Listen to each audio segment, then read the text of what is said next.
monde, j'espère que vous allez bien. Alors aujourd'hui, je vous propose une petite recette de dessert qu'on va pouvoir faire toute l'année pour fêter mon 1000e abonné. Voilà, c'était pas prévu, mais je vais prendre un petit peu de temps pour réaliser cette recette avec vous en pas à pas.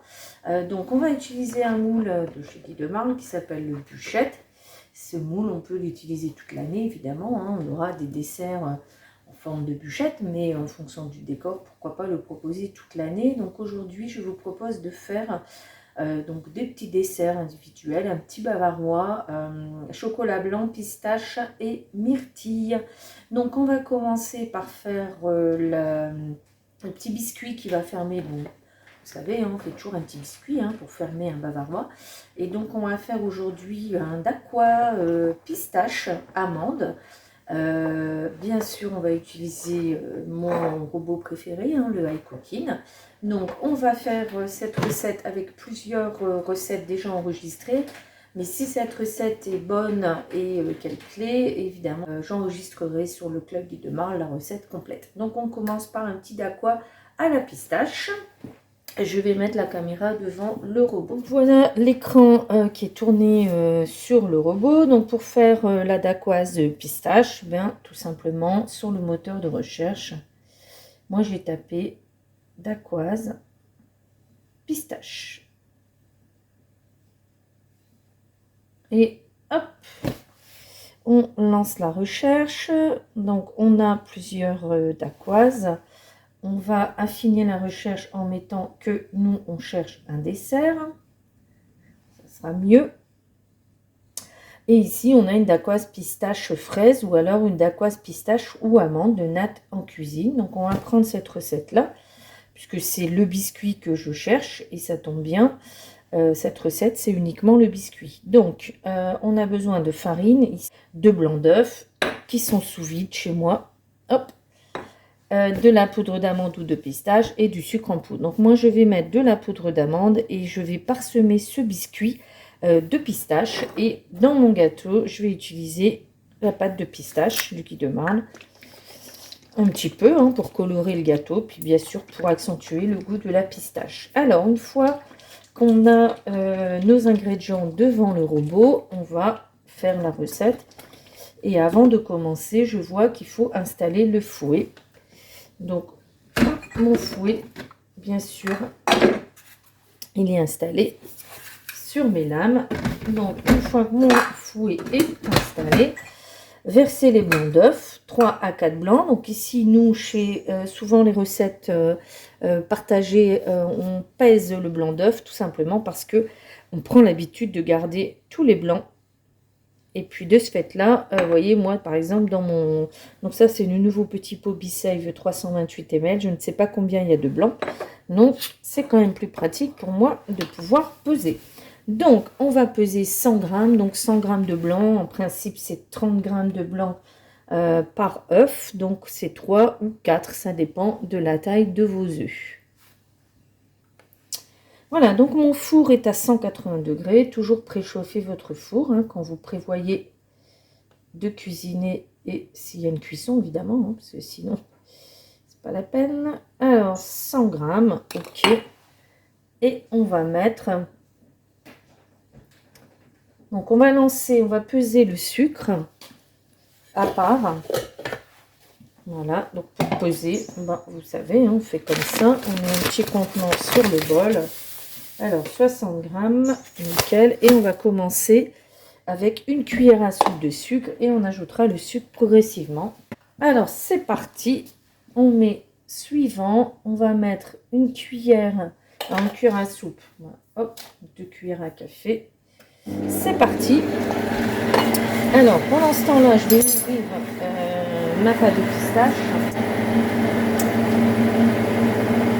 Donc, on nous dit dans la recette qu'au bout de 4 minutes, on va, lorsqu'ils sont bien fermes, au bout de 4 minutes, verser petit à petit le reste de sucre. Donc, vous voyez ici, moi, je suis en train de travailler un petit peu ma pâte de pistache. Donc, je vais mettre la pâte de pistache dans un récipient. Donc, ça, c'est, vous connaissez, le bol micro-ondes, 1 litre. je vais faire fondre un petit peu tout ça. Ça va quand même permettre de mieux s'incorporer au biscuit. Donc je vais mettre 30 secondes. Alors mes blancs là ils sont fermes. On va ajouter progressivement le sucre.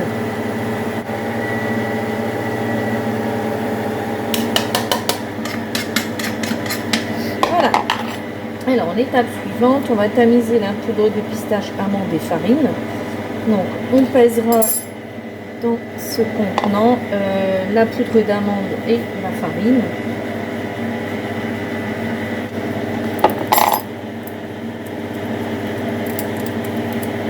Alors, au bout de 30 secondes, vous voyez, ça n'a pas suffi. Je vais remettre 30 petites secondes pour avoir une pâte qui va mieux s'incorporer à mon gâteau.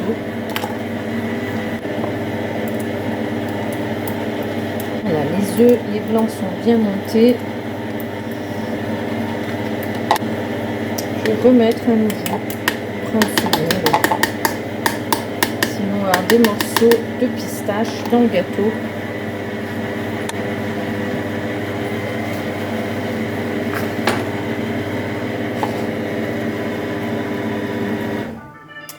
Voilà, alors je vais vous montrer ce qu'on obtient, quelque chose de bien monté. Alors, on va peser 70 g de poudre d'amande. Voilà. Et ensuite 15 g de farine. Nickel.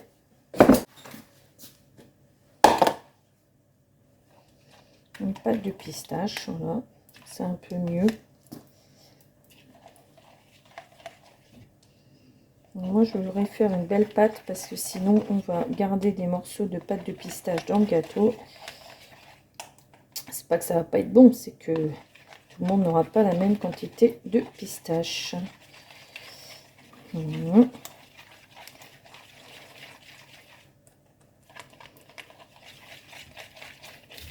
Alors, avec la cuillère magique, ici, voilà, vous voyez,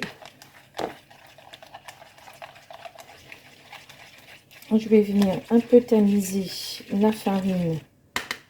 Hop, une cuillère magique. Très bien aussi la cuillère magique. Donc, on enlève les morceaux. Voilà.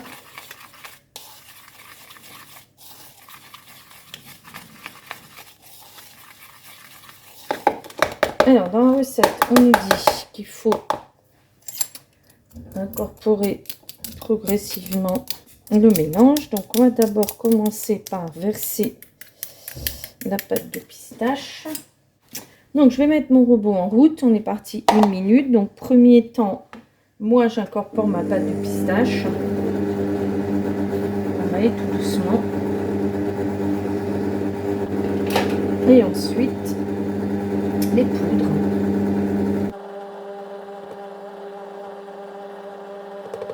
Voilà.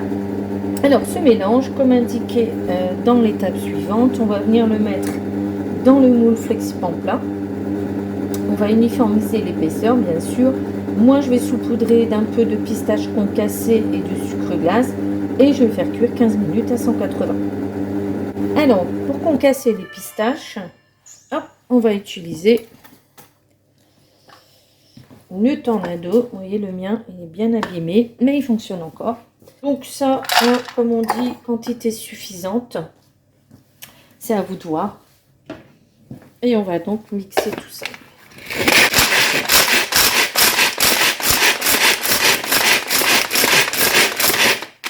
On va laisser des petits morceaux parce que, comme dit Cyril, il nous faut un peu de mâche. Voilà. Donc, je vais emmener tout ça de l'autre côté. Donc, changement d'endroit. Voilà ce qu'on obtient. Une superbe dacquoise. Amande pistache. Donc, on va venir mettre cette dacquoise sur le moule FlexiPan plat. Donc, le moule FlexiPan plat chez Guy de Marle, c'est le moule à gâteau roulé et à gâteau monté. Alors, si vous êtes amatrice ou amateur de pâtisserie, je pense que c'est un moule que vous devez connaître avoir et du moins connaître.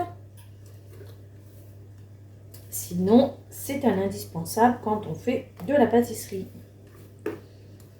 Pour faire les bûches roulées ou les gâteaux roulés, tout simplement, ou les gâteaux montés, avec un cadre en inox pour pouvoir faire de jolis bavarois rectangulaires. Donc, on répartit. On n'en laisse pas, hein, parce que quand même, c'est de la pistache, c'est quand même des ingrédients nobles. Donc, on ne laisse rien dans le bol. Et vous voyez, la spatule que j'utilise, qui est la double embout, c'est quand même la mieux adaptée pour vider complètement son bol. Ne rien laisser dans le fond, puisque vous voyez, la spatule, elle a la forme du bol. Elle est triangulaire, comme le fond du bol du high cooking. Pour info, nous sommes le 27 décembre 2021. À ce jour, il reste encore des high cooking reconditionnés à vendre. Donc surtout, sautez sur l'occasion. C'est peut-être la dernière occasion que vous aurez de vous équiper de ce robot, qui est tout simplement magique.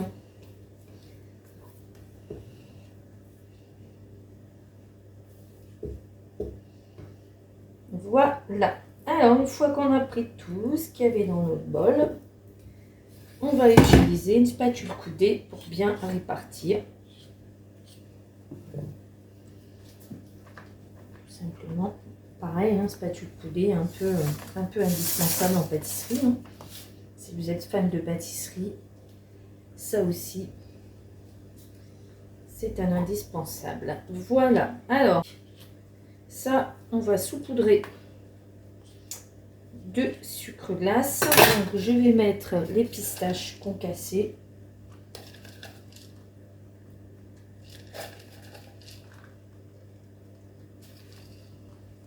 Là, on va bien répartir. Il faut que toutes les petits bavarois aient leur quota de pistaches. Et puis, on va mettre du sucre glace. Et on est parti. 15 minutes à 180. À tout à l'heure. Voilà, donc pendant la cuisson de la dacquoise, on va pouvoir s'occuper des coques en chocolat blanc. Donc dans les deux bols micro-ondes d'un litre, j'ai mis 200 g de chocolat ici et 50 g ici. Donc je vais faire fondre les 200 g donc au micro-ondes. Donc on va faire par étapes. Quand on fait fondre du chocolat au micro-ondes, on fait de 30 secondes en 30 secondes. Donc on y va. On est parti, 30 secondes. Alors moi, c'est température maxi, sens maxi si on préfère. J'ai préparé le moule. Comme vous pouvez le voir, j'ai préparé la spatule double embout pour venir mélanger le chocolat. Et on a donc le pinceau. C'est le pinceau, aujourd'hui il est vendu blanc. À l'époque, quand je l'ai acheté, il était noir, mais c'est exactement le même. C'est un pinceau en silicone. Toujours mélanger le chocolat entre chaque étape. Alors, j'ai préparé donc ces 50 g là pour venir incorporer dans le chocolat quand il sera fondu. Quand les 200 premiers grammes de chocolat seront fondus, je viendrai ajouter les 50 g qui sont dans ce bol micro-ondes, tout simplement pour accélérer la baisse de température. Parce que le chocolat il va fondre à 45-50, mais en général on travaille plutôt dans les 30 degrés pour éviter, là pour cette recette, pour éviter que si le chocolat est trop chaud, il ne va pas rester sur les bords de chaque empreinte. Voilà, donc c'est toujours pas bon. Voilà, le chocolat est fondu. J'ai donc mis plusieurs fois 30 secondes et vous voyez qu'en même temps, le gâteau, je l'ai sorti aussi du four puisqu'il est cuit. Donc, dans mon chocolat, je vais mettre un thermomètre. Si le chocolat est à 45-50, je vais ajouter les 50 g de pistole restants pour donc accélérer le refroidissement du chocolat pour pouvoir le travailler plus rapidement. Donc là, on est à 33.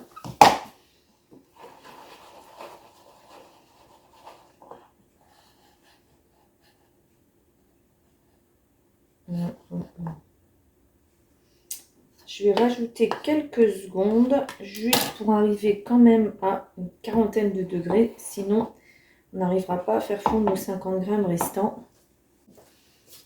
Voilà, donc normalement on va un peu monter en température, nickel. On est arrivé à 40, donc je vais pouvoir ajouter les 50 grammes. Je vais incorporer dans mon chocolat et tout simplement maintenant il suffit d'attendre que ces 50 grammes de pistole soient fondus. Alors quand le chocolat est à bonne température, donc ici on est à 30 degrés, on va pouvoir commencer à faire les coques. Donc pour faire les coques il me faut un pinceau de bonne qualité et puis tout simplement on va tremper le pinceau dans le chocolat qui est chez moi à 30 degrés et on va venir hop, avec le pinceau répartir le chocolat dans la coque. Alors je vous rappelle, pour les personnes n'ayant jamais travaillé le chocolat, que le chocolat n'aime pas l'eau, ni le lait, ni le beurre, ni rien du tout. Quand vous devez faire une coque, dans le chocolat, il n'y a absolument rien d'autre que le chocolat fondu. Sinon, eh bien, vous n'obtiendrez jamais une coque. Vous n'allez pas pouvoir démouler puisque forcément le chocolat il va être tout mou. Voilà, alors ça c'est mon petit conseil pour les coques. Donc on va faire comme ça nos 12 coques. Donc on commence, donc vous voyez l'avantage d'avoir un chocolat qui n'est pas trop chaud, c'est que le chocolat il adhère bien sur le bord. Donc je ne vais pas vous filmer toutes les coques parce que ça n'a pas d'intérêt. Ceci dit, vous mettez, il faut aller assez vite pour répartir le chocolat dans les coques parce que le chocolat il va, alors chez moi il fait pas très chaud donc le chocolat il va vite cristalliser. Donc le plus vite possible on répartit et ensuite on regarde si on ne voit plus de noir. Si on voit encore du noir, on vient remettre un peu de chocolat sur les parties où il n'y en a pas assez. Et ensuite, on va faire cristalliser donc ces coques. Alors aujourd'hui, c'est bien, c'est la température idéale pour la cristallisation du chocolat. Il fait une dizaine de degrés dans mon garage. Donc moi, je vais mettre ça dans mon garage. L'été, c'est un peu plus problématique. On peut mettre au réfrigérateur, mais le chocolat cristallise à peu près dans les 12 degrés. Donc, l'idéal, c'est les températures actuelles. C'est la raison pour laquelle on fait les grands chocolatiers ne font pas de chocolat l'été. On travaille dans un laboratoire où il fait pas très chaud. Je vous confirme. Voilà. Et bien écoutez, ainsi de suite pour les 12 coques.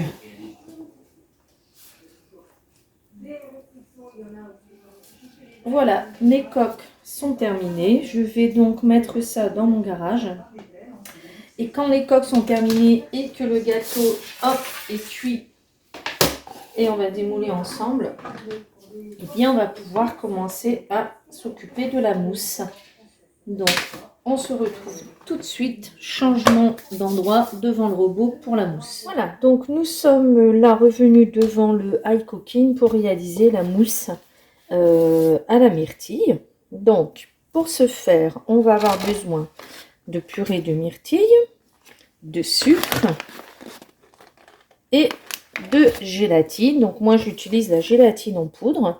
Je vais vous expliquer la différence entre la gélatine en poudre et la gélatine en feuille tout de suite après. Donc pour la mousse, donc nous c'est pas une mousse passion, c'est une mousse myrtille. J'utilise la même recette. Donc dans ma recette, j'ai bien indiqué qu'il fallait faire fondre 3 feuilles de gélatine. Donc 3 feuilles de gélatine, ça fait donc 6 grammes.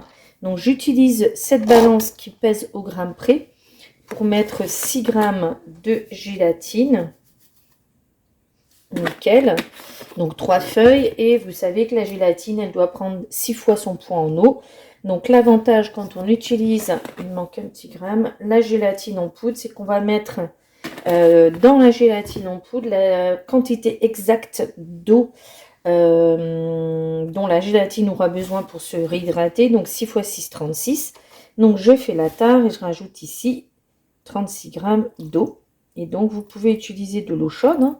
Moi je vais utiliser de l'eau froide parce que je vais ajouter ça à ma purée qui sera à 60 degrés. Voilà, donc ici j'ai donc préparé ma gélatine dans l'eau et on va attendre tranquillement que ça se réhydrate. Pendant ce temps-là, on va donc faire l'étape suivante. Donc on va mettre 80 g de sucre.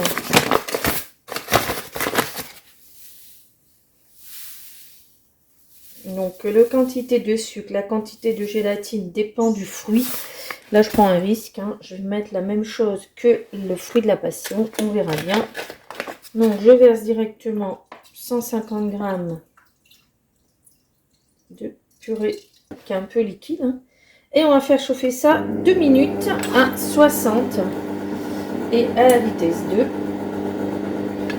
Donc, vous voyez que ma purée est déjà en train de chauffer puisqu'on chauffe ici par induction. Donc ça fait 40 secondes que le robot chauffe et j'ai déjà ma purée qui est chaude. Donc, ça c'est l'avantage de cuisiner qu'un robot qui chauffe par induction. C'est la rapidité avec laquelle on obtient tout de suite le résultat. Donc, et puis je garde à proximité ma purée de myrtille. Donc là en l'occurrence purée réfrigérée, 12 jours au réfrigérateur, c'est bien. Donc cette purée va m'en rester, je vais tout simplement la mettre au congélateur dans le moule petit four pour avoir toujours à disposition de la purée de myrtille. Ça commence à sentir bon, ça chauffe, ça chauffe. Donc c'est bien indiqué. Alors là moi j'utilise une autre recette, mais ne vous inquiétez pas, je vais prendre le temps d'ici avant la mise en ligne sur ma chaîne de partager la recette sur le club. Donc on est d'accord, ajouter la gélatine. Donc moi j'ajoute cette préparation. Ça équivaut à mes 6 feuilles de gélatine qui ont pris 6 fois leur poids en eau.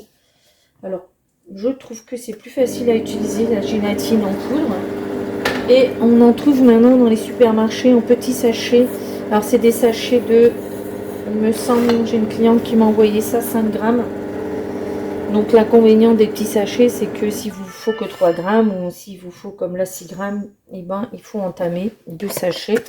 Donc je vais ajouter mes 150 grammes de purée de myrtille.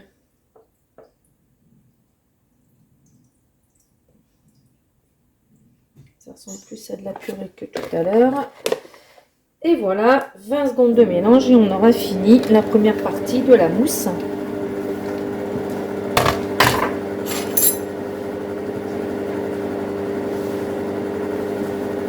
Donc cette mousse, on va la mettre à refroidir à 25 degrés dans un cube-poule. Bon, moi, c'est posé sur le support.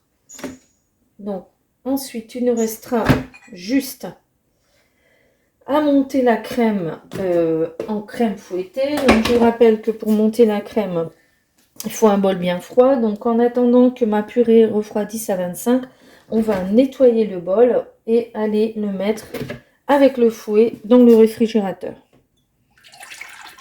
Voilà. Donc ça, hop, on va mettre un thermomètre. On va attendre que ça refroidisse à 25 et mon bol, pendant ce temps-là, il va aller au réfrigérateur. Voilà, donc quand notre purée de fruits est à environ 25 degrés, donc si je suis à 27, je vais pouvoir commencer à monter la crème en crème fouettée. Donc toujours utiliser de la crème liquide entière, hyper important pour faire une crème fouettée. Donc mon bol il sort du réfrigérateur. Et à l'intérieur, il y a le fouet. Donc, je vais passer en mode manuel. Je vais peser. Donc, 300.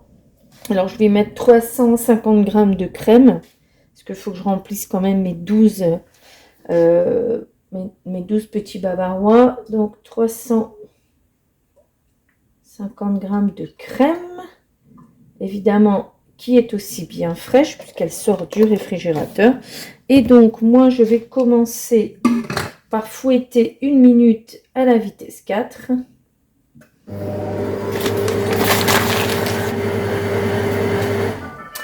Voilà. Et ensuite, je vais mettre 1 minute à la vitesse 5 et je vais rester à côté de mon bol pour surveiller. Alors, il est important de rester devant son bol quand vous avez mis en vitesse 5 pour surveiller un petit peu la crème fouettée qui doit rester très souple, qui doit être fouettée mais très souple, et surtout pour éviter que ça se transforme en beurre. Donc je vais vous montrer à quoi ça ressemble une crème fouettée très souple.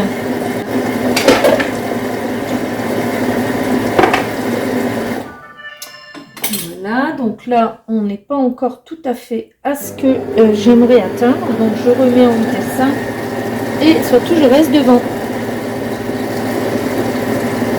Donc ça s'épaissit là. Voilà, on va bientôt atteindre la crème fouettée souple.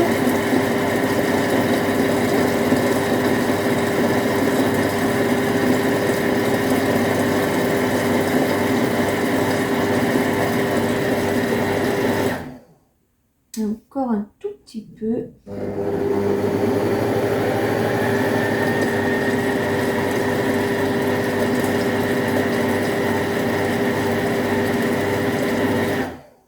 Voilà. Alors, je vous montre à quoi doit ressembler votre crème. Voilà, pas plus que ça. Donc, cette crème, on va l'incorporer en 3 fois dans la purée. Voilà, troisième et quatrième, ça dépend comment vous comptez, dernière phase. Donc, moi, ma purée est à 25 degrés. J'ai préparé mes coques. J'ai préparé mon biscuit prêt à être découpé. Et on va incorporer, donc vous voyez la crème, pas plus que ça. Pourquoi? Parce que plus votre crème sera épaisse et plus vous aurez de difficultés à l'incorporer. Donc on va donc le faire en 3 fois dans la... Voilà. Voilà, donc la première, elle peut être un peu rapide. En plus, ça va permettre d'abaisser encore la température de ma purée. J'ai oublié de remettre le tablier. Bon, c'est pas grave. Voilà, et ensuite, on va incorporer tout doucement. On a le temps. Donc, au fouet. Alors, moi, j'aime bien incorporer les crèmes fouettées aux purées de fruits au chocolat au fouet. Après, chacun fait comme il préfère. Voilà. Et enfin, dernière phase. Hop. Le tiers restant.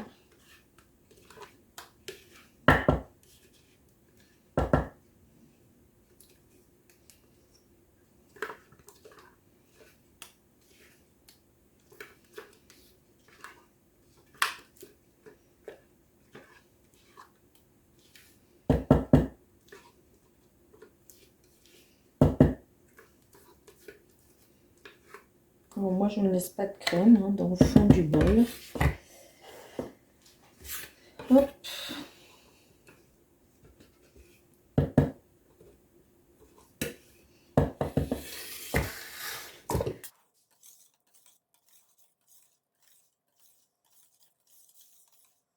Et donc, on a une très jolie mousse à la myrtille.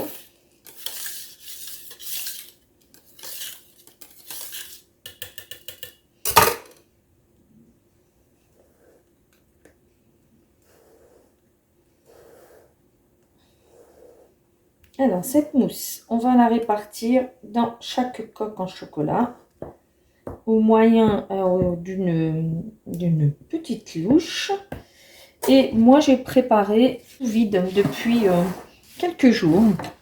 J'avais acheté ça avant Noël parce que j'avais un gâteau à faire avec des framboises. Et donc, j'ai, vous voyez, des myrtilles et des framboises qui n'ont pas bougé depuis. Alors, je peux vous dire que ça fait quelques jours déjà.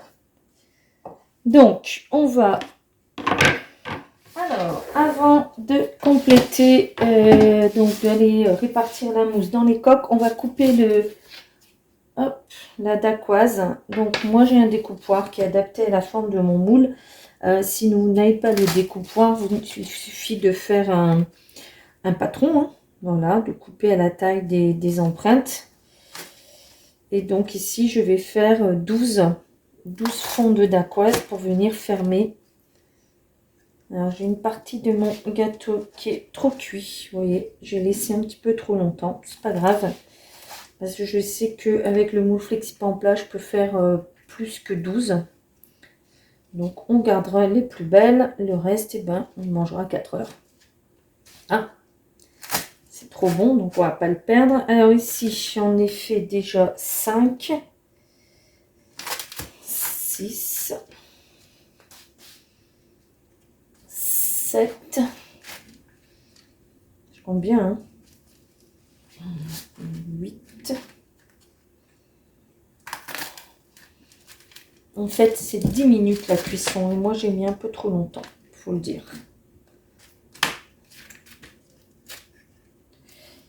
Voilà.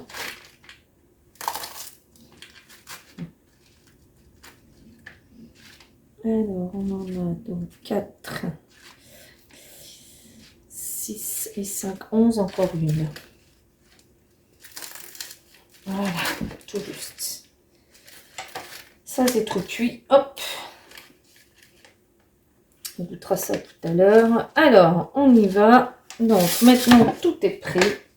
On va mettre les coques en chocolat au milieu. On va venir répartir la mousse dans les coques. Je vais poser quelques myrtilles et on n'aura plus qu'à couvrir. Voilà.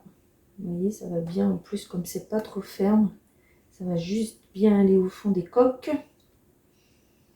Et alors ça, on va le mettre donc soit au frais, soit si c'est préparé d'avance comme moi, au congélateur. Et on démoulera ça, on va dire, la veille du jour où vous avez décidé de le proposer en dessert. Donc moi, c'est pour ma fille, pour le 31, donc elle sortira ça le 30.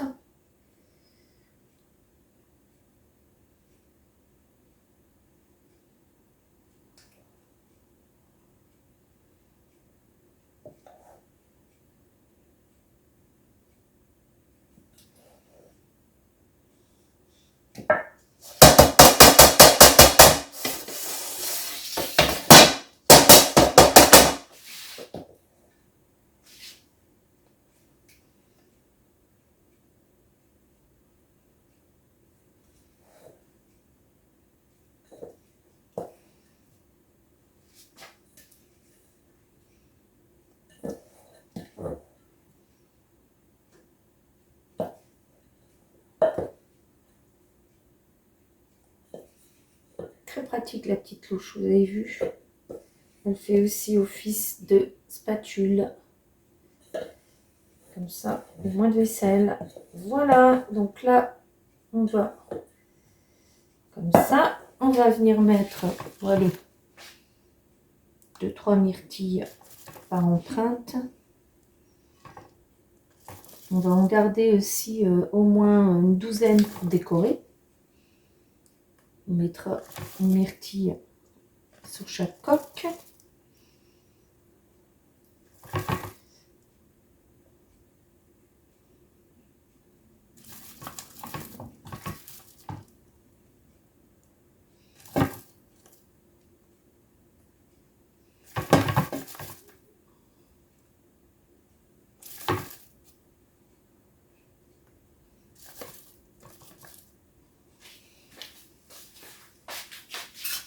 Et il ne reste plus qu'à couvrir.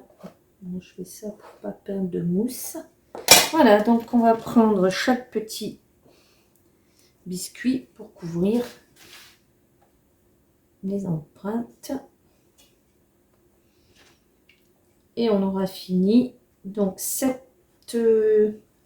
la plaque, on va la mettre, je vous le disais, soit au réfrigérateur, soit au congélateur, en fonction de quand on veut déguster ça. Donc moi je vais mettre ça au congélateur et ce soir je vais démouler pour finir la vidéo, hein, donc à faire. Et pouvoir vous la poster avant le réveillon de la Saint-Sylvestre, le réveillon du Nouvel An, si vous préférez. Voilà, il manque un petit morceau là.